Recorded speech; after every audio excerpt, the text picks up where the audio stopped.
ශ්‍රද්ධාවන්ත පින්වත්නි, අද ලෝක සත්වයාට ඇහින්ට ඒ ධර්ම දානය සිද්ධ කරන්නේ අපගේ පින්වත් අලුදෙණියේ සුබෝධි ස්වාමීන් වහන්සේගේ පියාණන් වන සේන කරසිංහාරච්චි පියාණන් සහ පන්නිපිටියේ පදිංචි පේමා කුලතුංග මහත්මිය ඇතුළු ඒ පින්වතුන් මුල් වෙලා. ඉතින් පින්වත් අලුදෙණියේ සුබෝධි ස්වාමීන් වහන්සේගේ පියාණන් අද මේ ධර්ම දේශනාව සිද්ධ කරන්න බොහොම ආදරෙන් ගෞරවයෙන් අපි හට ආරාධනා කළේ. එතුමා බුද්ධ ශාසනයේ උරුමකාරයෙක් නිසා දරුවෙක් ශාසනයට පූජා කරලා මම ඊටමත් කැමැත්තෙන් මේ ධර්ම දේශනාව බාරගත්තේ. බුද්ධ ශාසනයට දරුවෙක් පූජා කරලා පින් රැස් කරගන්න පින සුළුපටු දෙයක් නෙවෙයි. දැන් ලංකාවේ ගත්තොත් හාමුදුරුවෝ 25000ක් විතර වගේ වැඩ ඉන්නේ. ඒ ස්වාමීන් වහන්සේලාගෙත් ගොඩක් අයගේ දෙමව්පියෝ මැරිලා.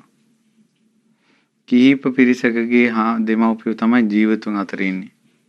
මම හිතේ ස්වාමීන් වහන්සේලාගෙන් 10-15000කගේ දෙමව්පියෝ තමයි ජීවතුන් අතර ඉන්නේ. එතකොට කෝටි 2.5කට වැඩිය ජනගහනයක් ඉන්න මේ ලංකාවේ තමන්ගේ දරුවෙක් බුද්ධ ශාසනයට පූජා කළා කියන ආඩම්බරය, ඒ වගේම මේ උරුමේ, ඒ නෑදෑකම තියෙන්නේ තාත්තලා 10-15000කට. කෝටි 2.5කකින් ඒ පිරිස වෙන් වෙලා යනවා.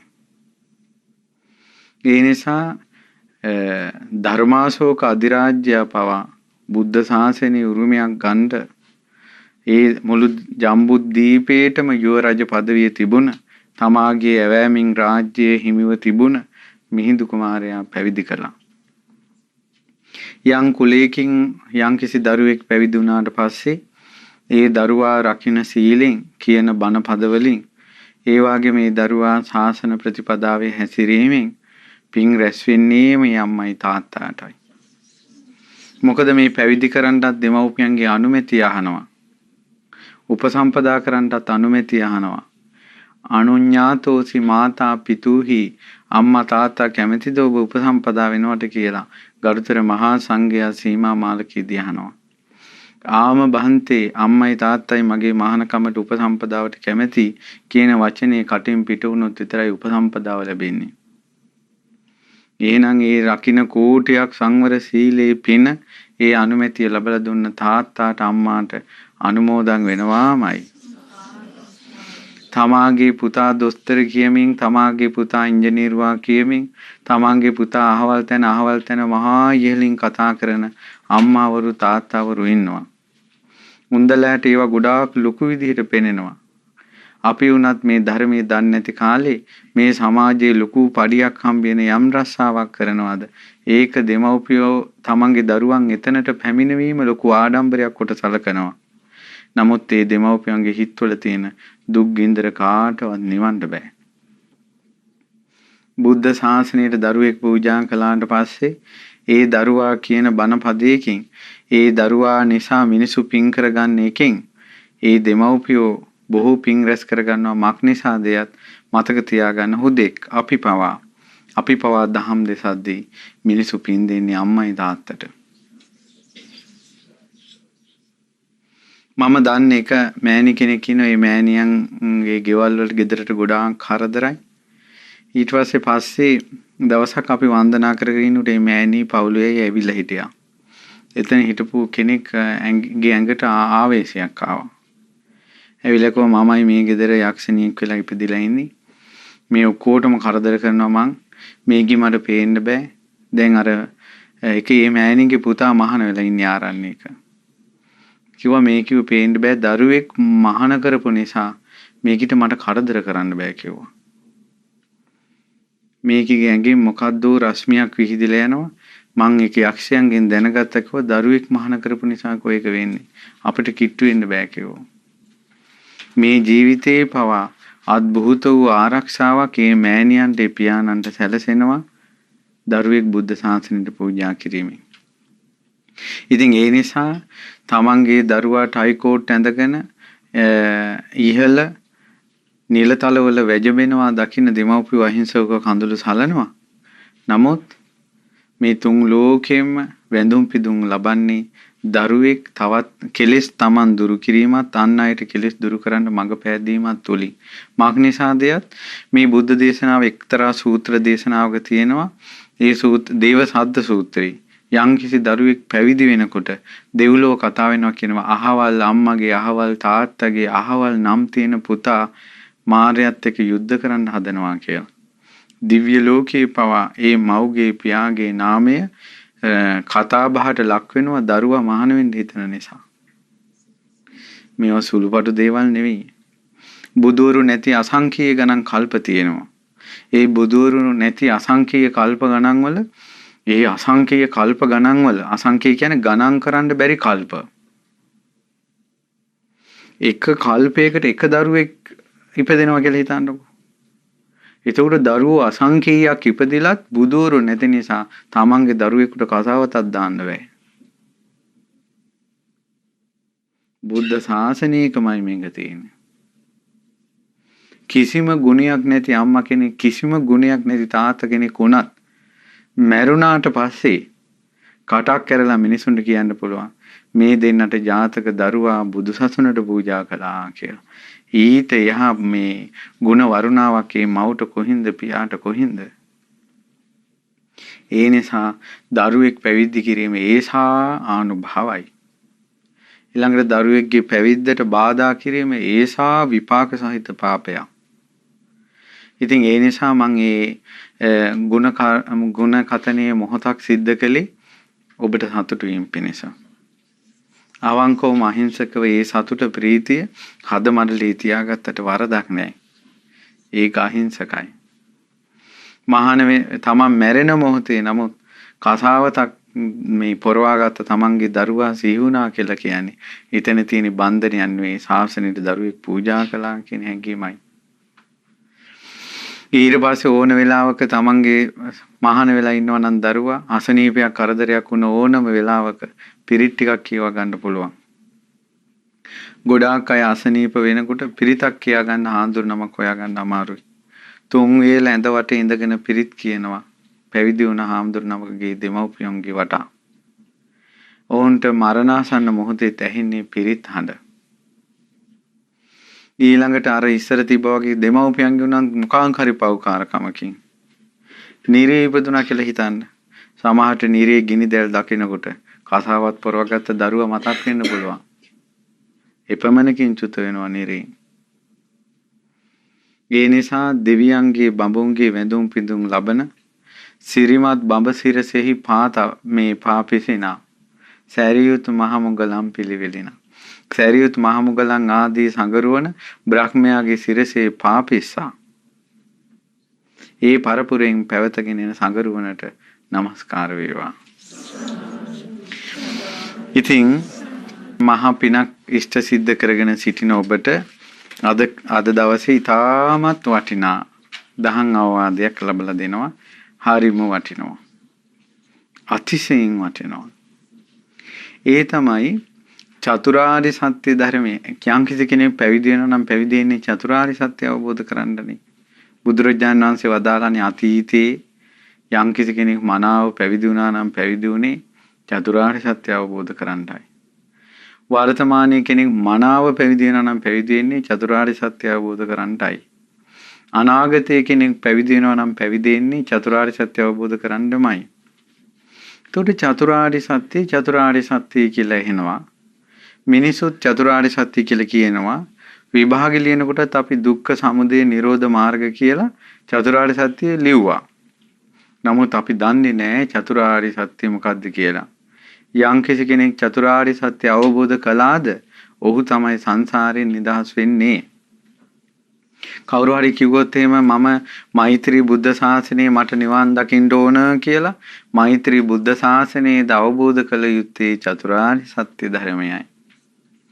යම් කෙනෙක් කියනවා නම් මට දැන් ධර්මය අවබෝධ කරන්න ඕන කියලා දැනුත් අවබෝධ කරගත යුත්තේ චතුරාර්ය සත්‍ය ධර්මයයි. ඒ නිසා චතුරාර්ය සත්‍ය ධර්මයේ අවබෝධයට උපකාරක ධර්මයක්.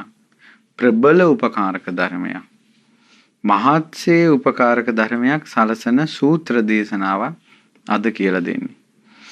මේ දේශනාවේ නම භද්‍රක සූත්‍රය. මේ සූත්‍රය දේශනාව සිද්ධ කළේ භද්‍රක ගාමිනීට. බුදුරජාණන් වහන්සේ ඒ කාලේ වැඩ සිටියේ මල්ල ජනපදයේ උරුවෙල කප්පනං මල්ලයන්ගේ නියංගමයි. භද්‍රක ගාමිනී. ගාමිනී කියන්නේ ගාමනීය. ගාමේ ප්‍රධානියා. ගාම නිලධාරී කියන එකට. ගාමේ ප්‍රධානියා ගාමිනී. ගාමිනී භද්‍රක ගාමිනී භාග්‍යතුන් වහන්සේ මුණ ගැහින්ට පැමිණියා. බුදුරජාණන් වහන්සේට ආදරයෙන් වන්දනා කරලා එකත් පස්සක ඉඳලා භද්‍රක ගාමිනී අහනවා එකත් පස්සක ඉන්නවා කියලා කියන්නේ ඒ ස්වාමීන් වහන්සේට ඈතිනුත් නෙවෙයි ළඟමත් නෙවෙයි ඊළඟට පැත්තකිනුත් නෙවෙයි. මම දැකලා තියෙනවා සමහර අය පැත්තකින් ඉඳ ගන්නවා. පැත්තකින් ඉඳගත්තට පස්සේ හැරෙන්න ඕන. දේශකයන් වහන්සේට හැරෙනකොට බෙල්ල රිදෙනවා. ඒ කියන්නේ මේකේ අර්ථය තමයි බණක් අහනකොට ඉඳ ගන්න ඕන දේශකයාණන් වහන්සේට අපහසුයක් නොවන විදිහට.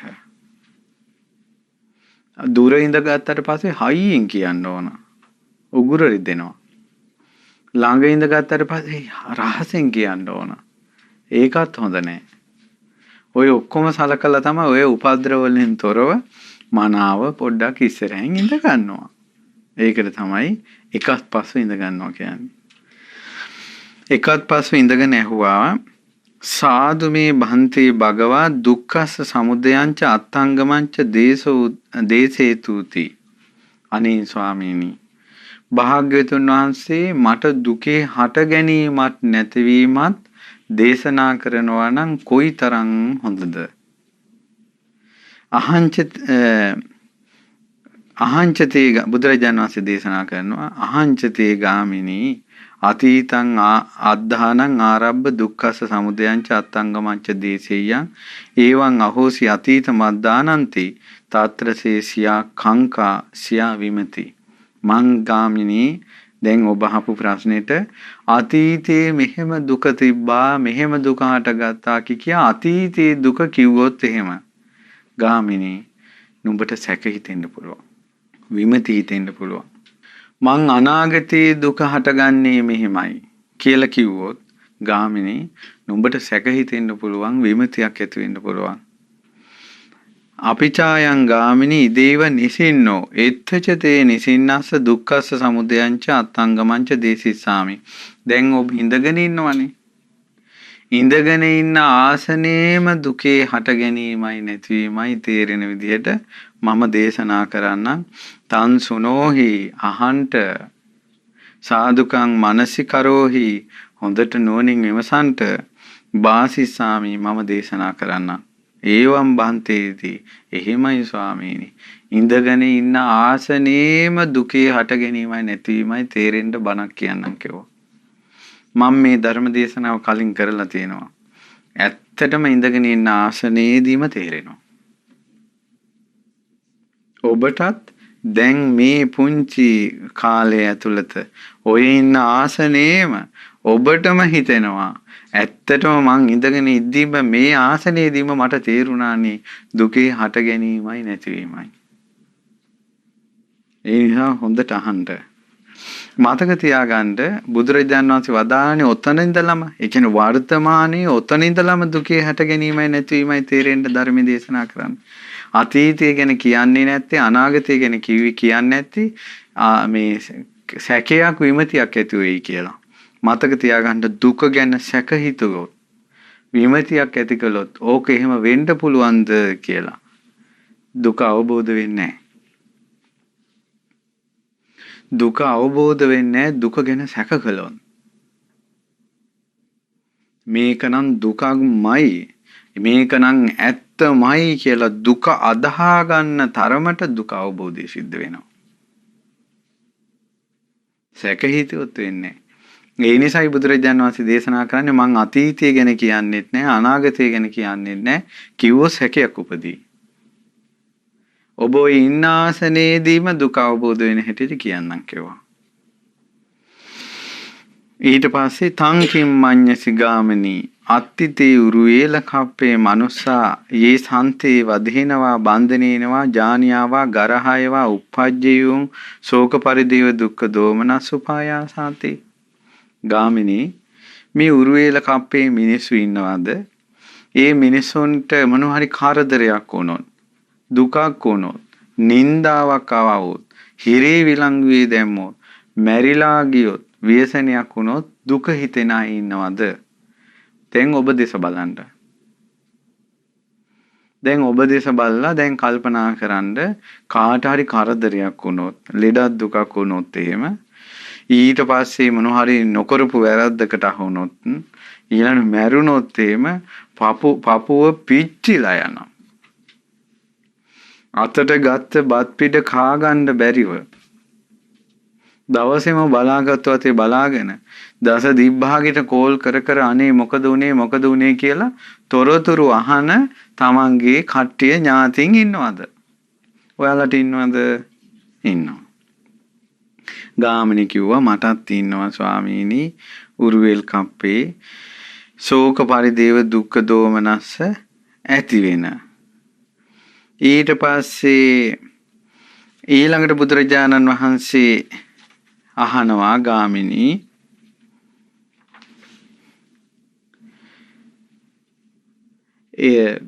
කෝනුකෝ ගාමිණී හේතු. ඒ වගේම ඔබට ඉන්නවද ගාමිණී මොකක් හරි ශෝක පරිදේව දුක්ඛ දෝමනස්ස උපායාස උපදීන්නේ නැති කරදරයක් වුණොත්. කරදරයක් වුණොත් දුක්ඛ දෝමනස්ස උපායාස උපදීන්නේ නැති අය ඉන්නවද? ඊට පස්සේ කෝ ස්වාමීනි ඇත්තටම අපිට කාටවත් අපිට සමහර ලාවට අපි ටවුන් එකේ ගිහිල්ලා ගෙදර එනකොට පේනවා මල ගෙදරක් පාරයිනේ. මල ගෙදරක් එනවා අපි ගානක්වත් නැහැ. පාරේ යනකොට ඇක්සිඩන්ට් එකක් වෙලා වාහනයක් පෙරලිලා ලේ තියෙනවා. ඇක්සිඩන්ට් එකක් අපි එනවා. ඊට ටීවී එකේ පේනවා මෙන්න අහවල් දෙයට අත්අඩංගුවට අරගෙන වද බන්ධනෙට දානවා. ඒක තමයි අහුවෙලා හොරු අහුවෙලා. ගානක්වත් නැහැ. අහවල් ළමයාට පීයෙන් යනලා. ඒක උනානේ පව් කියලා හිතෙනවා. නමුත් අච්චර දඟලවිලක් නැහැ. ඒකට එකම සිද්ධියේදී පිරිසකක් ගැන පපුව පිච්චි යනවා දරා ගන්න බැරුව යනවා. තව පිරිසකදී එහෙම දරා ගන්න ඒක ගානක් නැතුව යනවා. ඊට පස්සේ බුදුරජාණන් වහන්සේ අහනවා මොකද්ද හේතුව? කෝනකෝ ගාමිනී හේතුකෝ පච්චයෝ යේතේ ඒකච්චා උරුවෙල කප්පයානම් මනුසානම් මේ විදිහට උරුවෙල් කප්ප මනුස්සය. එහෙම නැත්නම් ඔබ දිහා දැන් බලන්න. පිරිස ගැන එච්චර දුකක් උපදින්න කරදරයක් වුණොත් හේතුව මොකද්ද? තව පිරිසකට දුකක් දෝමනස්සය උපදින්න නැති වෙන්න හේතුව මොකද්ද? කියලා දැන් ඔබම හිතෙන් හිතන්න. ගාමිණී කියනවා යේසං මේ බහන්තේ උරුවෙල කප්පයානම් මනුස්සානම් මේ උරුවෙල් කප්පේ මිනිස්සු කරදරයකටපත් වුණොත් ලෙඩක් දුකක් පීඩාවක් වද බන්ධනයක් මරණයක් වුණොත් මගේ පපුව පිච්චිලා යනවා නම් ශෝක පරිදේව දුක්ඛ දෝමනස් උපායාස උපදිනවා නම් යම්කිසි කෙනෙකුට එහෙම වුණාට පස්සේ ඒකට හේතුව අත්තිමේ තේසු ඡන්ද රාගෝ මට ඒ අය ගැන බැඳීමක් තියෙනවා. හිතේ ආදරයක් තියෙනවා. සෙනෙහසක් තියෙනවා. අපේකමක් තියෙනවා. මගේ කියලා එකක් තියෙනවා. කැමැත්ත තියෙනවා. ඒ අයට අපි කැමතියි. කැමති කෙනෙකුට කරදරයක් වුණොත් දරා ගන්න බෑ. අපි ආදරය කරන කෙනෙකුට කරදරයක් වුණොත් දරා ගන්න බෑ. හිතවත් කෙනෙකුට කරදරයක් වුණොත් දරා ගන්න බෑ. ශෝකේ උපදිනවා. කාට හරි කරදරයක් වුණාට පස්සේ අපිට ඒක ගානක් නැත්තම් ඒකට හේතුව එයාලට අපි ලොකු ආදරයක් නැහැ. බැඳීමක් නැහැ. කැමැත්තක් නැහැ. චන්දරාගයක් නැහැ. ආසාවක් නැහැ අපිට ඒ අය ගැන. ඔව්ද නැද්ද? අවංකවම කියන්න. ඒකයි. ඊට පස්සේ බුදුරජාණන් වහන්සේ දේශනා කරනවා ඉමිනාතුං ගාමිනී ධම්මේන දිත්තේන විදිතේන අකාලිකේන පත්තේන පරියෝගාල්හේන අතීතානාගතේ නයන්නේහි. දැන් ඔබම දැනගත්තනේ ඔය ආසනයේදීම දුක හටගන්නේ කුමක් නිසාද? ඡන්ද ආසාව නිසා. දුක හටගන්නේ නැති වෙන්නේ කොහොමද? ආසාව නැති නිසා. දැන් ඕක අවබෝධ කළේ වෙන ආසනයකද ඉන්න ආසනයේද? ඉන්න ආසනයේදීම. දැන් ඔය ඉන්න ආසනයේදීම හටගත්තා නම් කැමැත්ත නිසා ආසාව නිසා චන්දරාගය නිසායි දුක උපදින්නේ. කැමැත්ත චන්දරාගය ආසාව නැත්නම් දුක උපදින්නේ නැහැ කියන එක තේරුම් ගත්තා නම් ඔය දැනගත්ත අවබෝධ කරපු තේරුම් ගත්ත දේම ණය පමුණුවන්ට ගලපලා බලන්න අතීතේට යම් තාක් අතීතේ අපේ හිතට දුකක් ආවනම් දුකක් ආවේ ආසාව නිසාමයි. අනාගතේ දුකක් අපිට හටගන්නවා නම් හටගන්නේ ආසාව නිසාමයි. අපි අතීතේ අපේ ජීවිතේ අපි ඇස් වලින් කඳුළු වැටුණා නම් කවුරු හරි මැරුණ නිසා ඒ කඳුළු වැටුනේම අපි කැමති අයගේ මරණවලදීද අකමැති අයගේ මරණවලදීද? ඔයාලට දැන් ඔයාලා කැමති අනිත් තව ඉන්නවනම් 100ක් මිනිස්සු තව 100 වතාවක් ඔයාලට තව අඬන්න තියෙනවා. ඔයාලට අතීතේ මලගෙවල් වලට ඔයාලා යන්න ඇති. ඔයාලට ලොකු දුකක් ඇඬිල්ලක් එන්න නැතුව ඇති. ඒත් එක ලොකු බන්ධනයක් නේ අපිට. අනාගතෙත් බැඳුන් නැති අයගේ කරදරවලදී අපිට කඳුළු වැටෙන්නේ නැහැ. පපුව පිච්චෙන්නේ නැහැ. දුක උපදින්නේ නැහැ.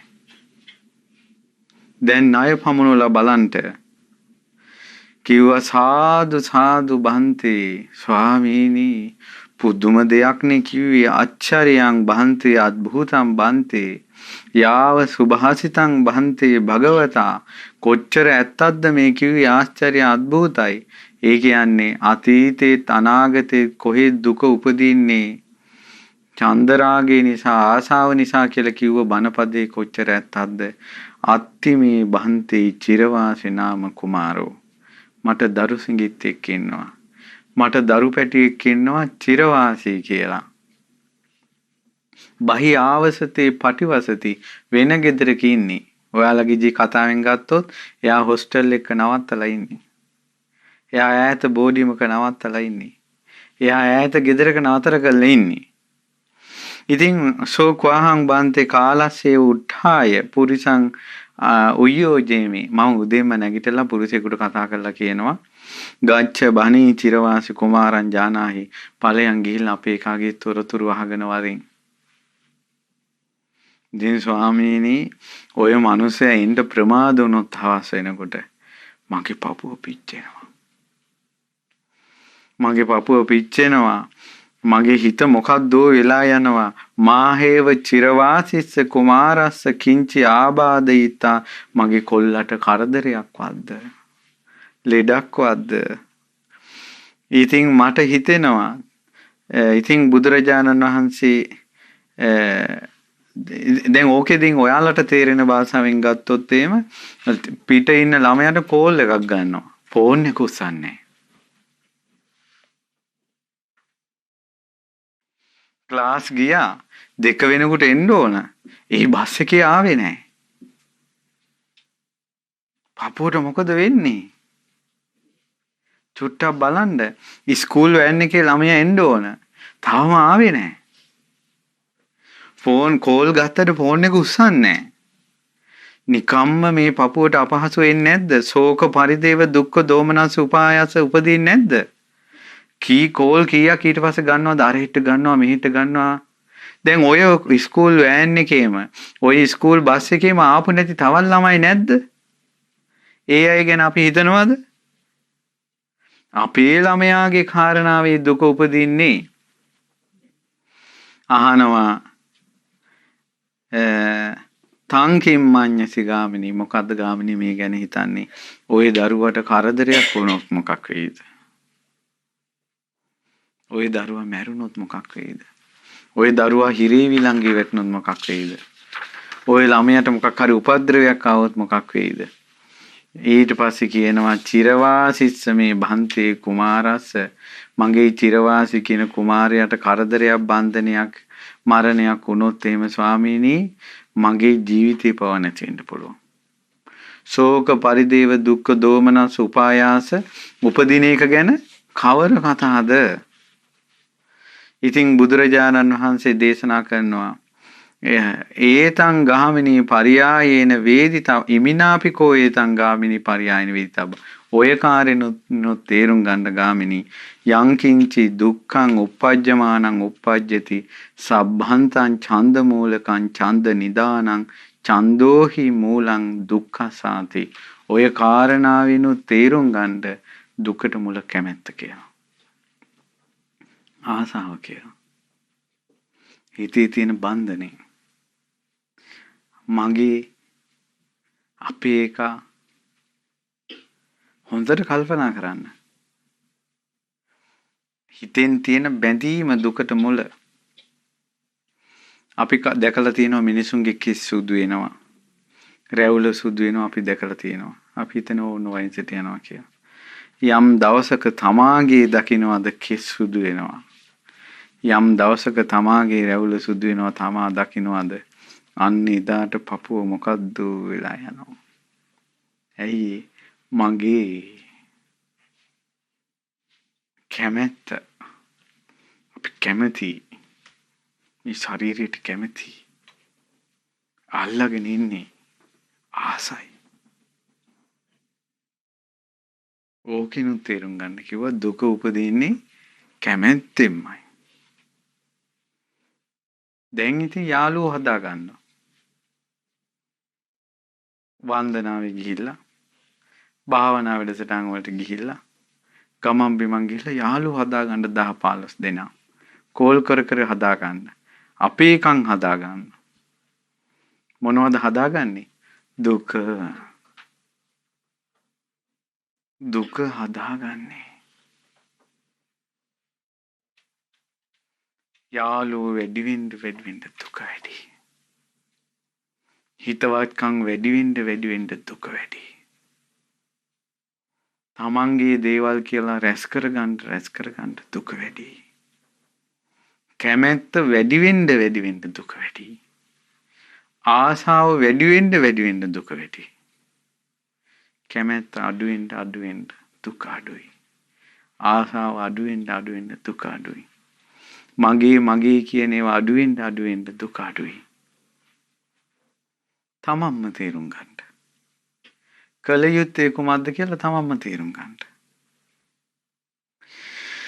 තංකින් මඤ්ඤසි ගාමිනී යදාතේ චිරවාසිස්ස මහතා අදිට්ඨාසි අසුතා මේ යම්කිසි දවසක චිරවාසිගේ අම්මා අදිට්ඨා හෝති අසුතා ඈ දැක්කේ නැත්තම් ඈ ගැන ඇහුවේ නැත්තම්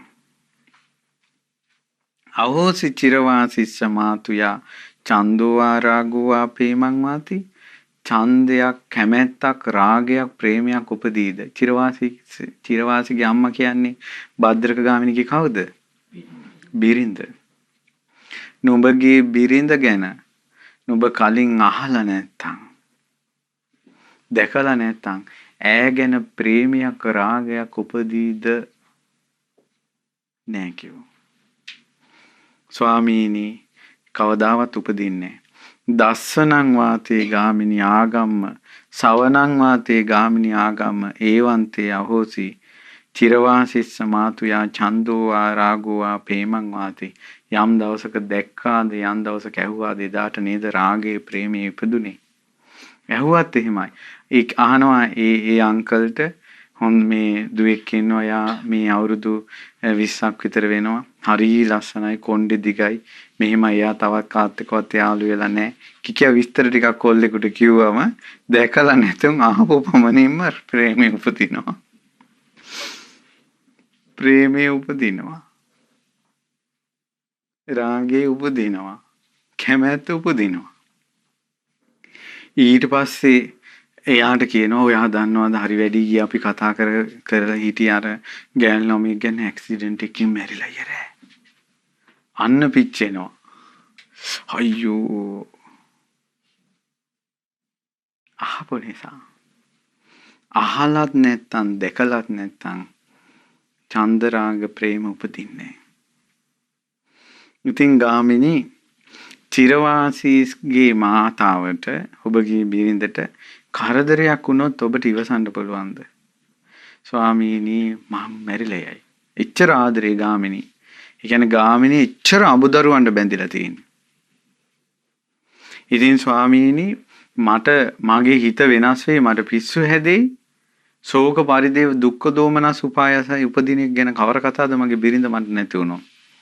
ඉමිනා පරියායන වේදිතබ්බං ඔය පරියායනුත් අවබෝධ කරගන්න ගාමිණී දුක උපදින්නේ ආසාවෙන් කියලා.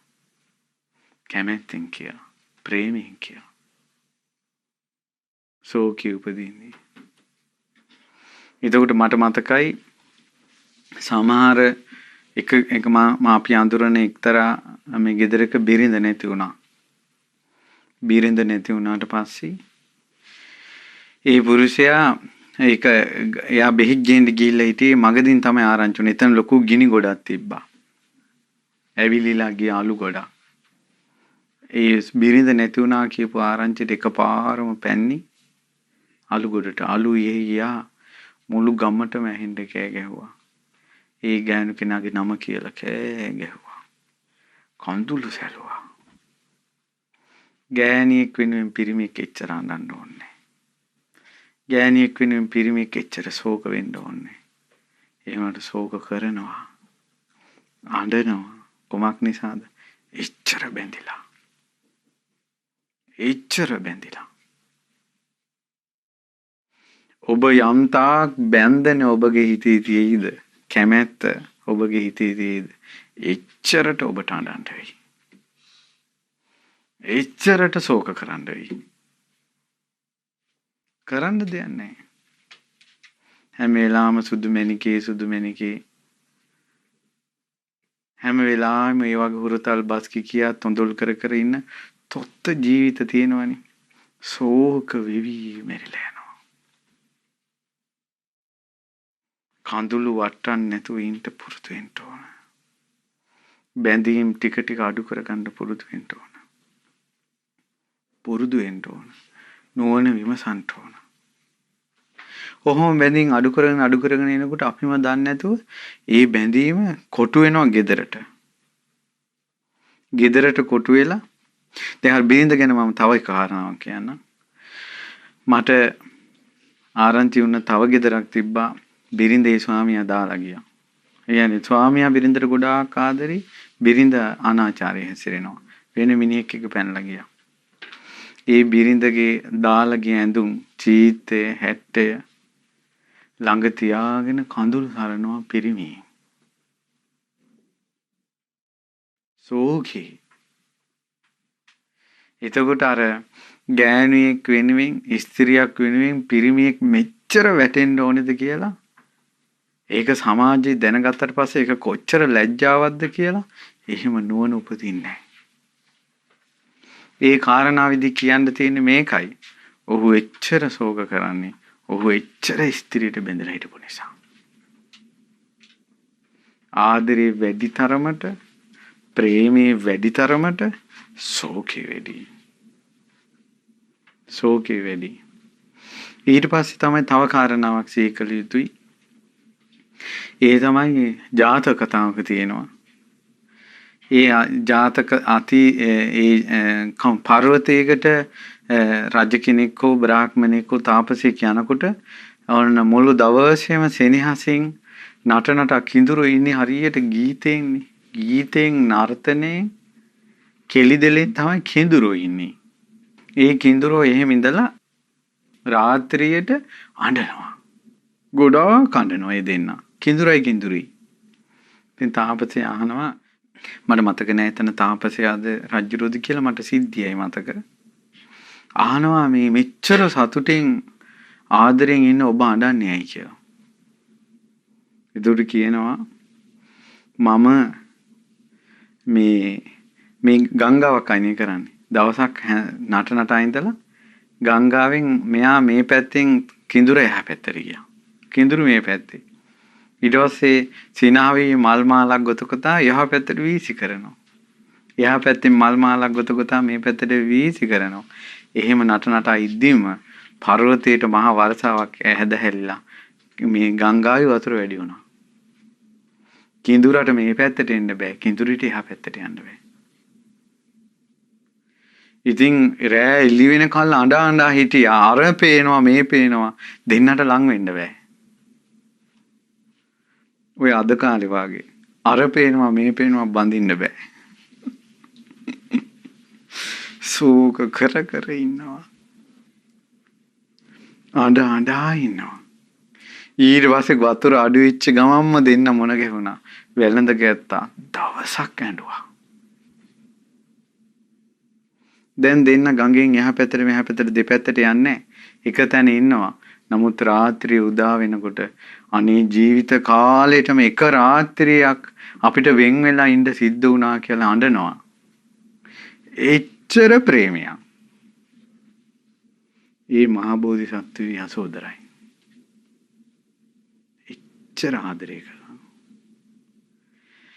ඒත් මේ මහා බෝධිසත්වී එච්චර සෙනෙහස තිබුණ යසෝදරාව අතහැරලා අමාමා නිවන සොයාගෙන ගියා. එච්චර ආදරය කරපු එකට අසාධාරණයක් වෙන්න දුන්නේ අමාමා නිවනටවත් කළා.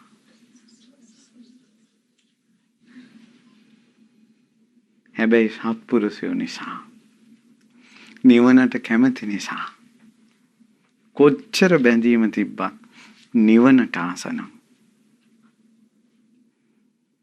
දුකෙන් නිදහස් වීමක් හොයනවා නම් බැඳීමෙන් නිදහස් වීමක් හොයනවා නම් ඔවුන්ට කවදා හරි සැනසෙල්ලක් තියෙනවා. අපි මේ කොච්චර මේ මා බණ කිව්වත් නුඹලා බණ ඇසුවත් පින්වත්නි හිත බැඳුණු දුක උපදිනවා. හැබැයි අපිට ඉන්න ආසනේම බණක් තේරුණා. කැමැත්ත තිබ්බොත් දුක උපදිනවා. කැමැත්ත නැත්තම් දුක නැහැ. අපිට ඒක හරි අහන්න ලැබුණා. හිතෙන් විඳවද්දී ශෝකේ හිතට එද්දී අපිට ඇතුලෙන් බණක් පදයක් සිහි කරගන්න පුළුවන්. අනේ මගේ තියෙන ආදරයෙන් බැඳීම නිසානේ මම මේ දුක් විඳින්නේ කියලා. කවදා හරි නුවණ ඉපදුනොත් අපේ හිත කියයි ඔය බැඳීම දුරු කරපන් කියලා. ඔය ආශාව දුරු කරපන් කියලා. බැඳුන නිසාමයි දුක. ඊට පස්සේ මම කියන්නේ ගියේ මෙහෙම ඔය හිතේ බන්ධන අඩු කරගෙන යනකොට ගෙදෙට්ට කොටු වෙනවා. ගෙදර කොටු වුණාට පස්සේ කියනවා මට නම් මේ ලෝකේ ඕන දෙයක් අතහැරලා යන්න පුළුවන්. ඒත් මේ පොඩි උන් මේ පොඩි උන්ට තවම හරියට මේ උන් කසාදයක්වත් බැඳලා පිළිවෙලක් වෙනකල් මට අතහැර ගන්න අමාරුයි. අපි දන්න කියන පිරිසක් මේ ඇක්සිඩන්ට් වුණා මේ කොළඹ. මුළු පවුලම අය. මැරුණේ අම්මයි පුතයි. ඊට පස්සේ ඈත පළාතක ඔවුන්ගේ නිවස මිනි දෙක ගෙනිච්චා. හද්දොහි දාන දුන්නා. ටික දොහක් යනකොට ගේ ඉස්සර අපිට සුදු ඇඳගෙන කෙනෙක් ඉන්නවා. අතේ මල් ටිකක් තියාගෙන. පුතා කීකී ඇවිදිනවා අම්මා. පේන්ටිනවා. මැරෙන වෙලාවේ වහනේ හැප්පෙන තප්පරේට මතක්ුනේ කවුද? පුතා. පන්සලේ හාමුදුරන්ගෙන් උතහල පුතා කෝකේ හාමුදුරුවොත් බය වෙලා. ඉතින් මම මේ පැත්තේ යනකොට හාමුදුරුවෝ පිරිතක් ලැහැත්ති කරනවා බය වෙලා. පේන් දෙනවා. සෝනේ ඇවිදිනවා. ගෙදර ඇවිදිනවා. බන්ධන. මැරෙන කොටත් දරුවෝ සීකර කර මැරෙන්න එපා. බන්ධන වලට අහු වෙවි මැරෙන්න එපා. ඔයා තේරෙන්නේ ලෙඩ වුණාට පස්සේ දරුවෝ සෙට් එකම මතක් වෙනවනේ. පොඩි දුවේ ඊට බලන්න ලොකු දුවේ ඊට බලන්න. ඒ තාක් දුක් අන්දරා. හිත හදාගන්න කුසලයක් සිහි කරන විදියට. කරපු පිනක් සිහි කරන විදියට. තුනුරුවන් සිහි කරන විදියට. මම බුදුරජාන් වහන්සේ සරණ ගියා, ධර්මයේ සරණ ගියා, සංඝ රත්නයේ සරණ ගියා. මට ඕන සත්පුරුෂ ඇසුර. සත්පුරුෂයෝ යම් තැනකද එතන මාගේ උපත වේවා. ඊට පස්සේ ධර්මයේ දරාගෙන ධර්මයේ ගැන ශ්‍රද්ධාව තිබුණොත් මට මේ දැන් දරුවෝ මතක් වී හිතට දුක එනවා, ශෝකේ එනවා. මේන්න මේ දුකෙන් නිදහස් වෙන තැනක මා උපදීවා. දුක අස්සෙන් සැනසෙල්ල එනවා. මුද්දට මතක තියාගන්න. කෙනෙකුට බැඳෙන එකට බය වෙන්න. කෙනෙකුට හිත යන එකට බය වෙන්න. මොකද හිත බැඳෙන තරමට, හිත යන තරමට දුක. හිත යන තරමට දුක. යාළුවෝ වැඩි වෙන තරමට දුක. තමන්ගේ දරුවන්ගෙන් දුක එනවා මදිවට අහල පහල දරුවෝ ගැන දුක. ඇත්තටම ඊළඟට බඩු බාහිර ආදී කාමරේ බඩු මුට්ටු මගේ අරෙන් ගෙනාපු එක මෙහෙන් ගෙනාපු එක කියලා බඩු මුට්ටු රඳවාගෙන ඉන්න. මේ බන්ධනය කියන්නේ හරි පුදුම එකක්. ළඟදී ආච්චි කෙනෙක් මැරිලා ඒ ආච්චි එනවා පෙරේතෙක් වෙලා මිරිස් ගල හොයාගෙන. ඒ කියන්නේ උන්දගේ ලොකුම වස්තුව මිරිස් ගල. එහෙම තියෙනවා.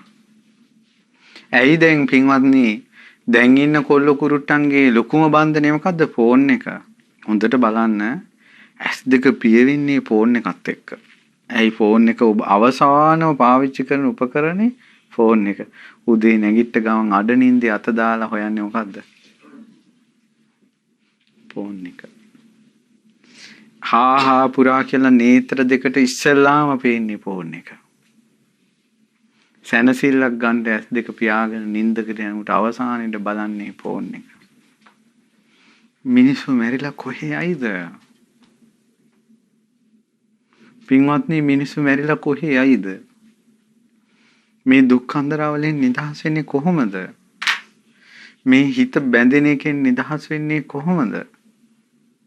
කොච්චර මේ හිත බැඳෙනවද? බැඳිලා දුක් විඳිනවද? ඒ නිසා මතක තියාගන්න අපි කොච්චර මේවා ගැන කිව්වත් හිත බැඳෙනවනේ. ආසාව උපදිනවනේ. ප්‍රේමය උපදිනවනේ.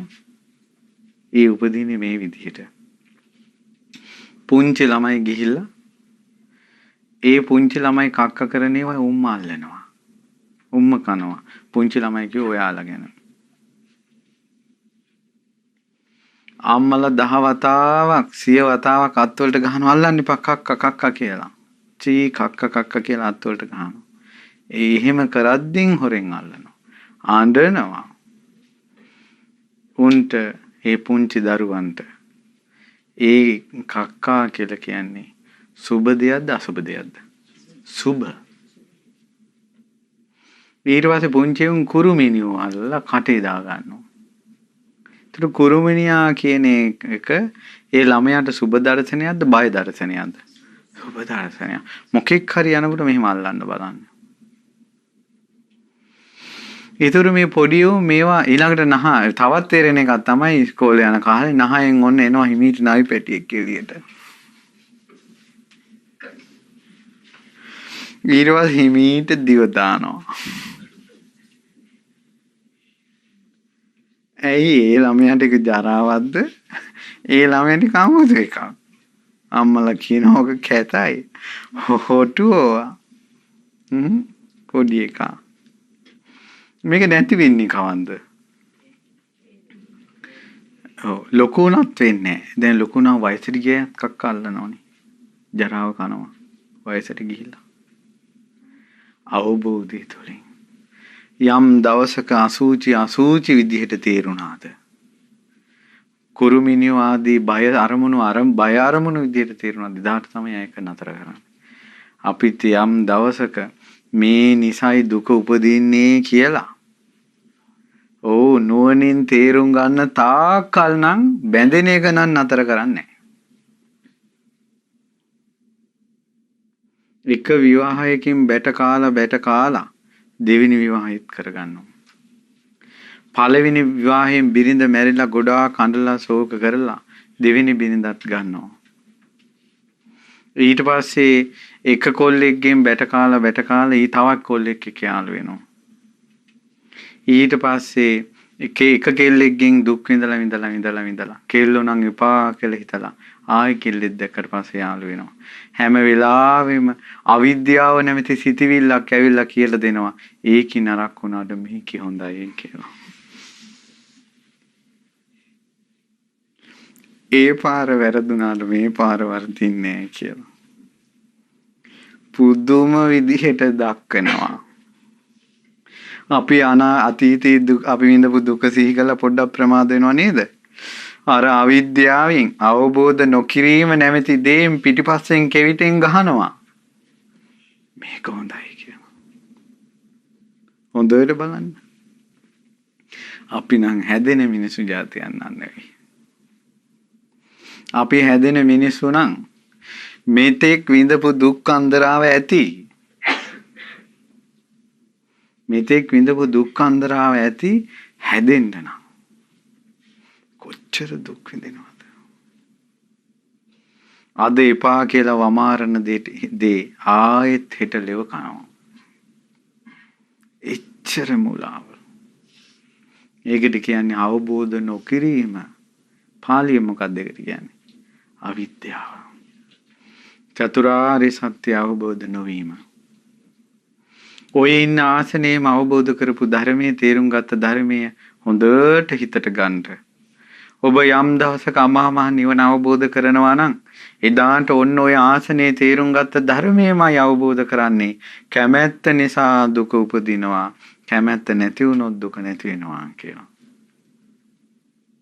ඒ නිසා අපි කාටත් මේ දුක අවබෝධ කරගෙන දුකෙන් නිදහස් වෙන්න වාසනාව ලැබේවා.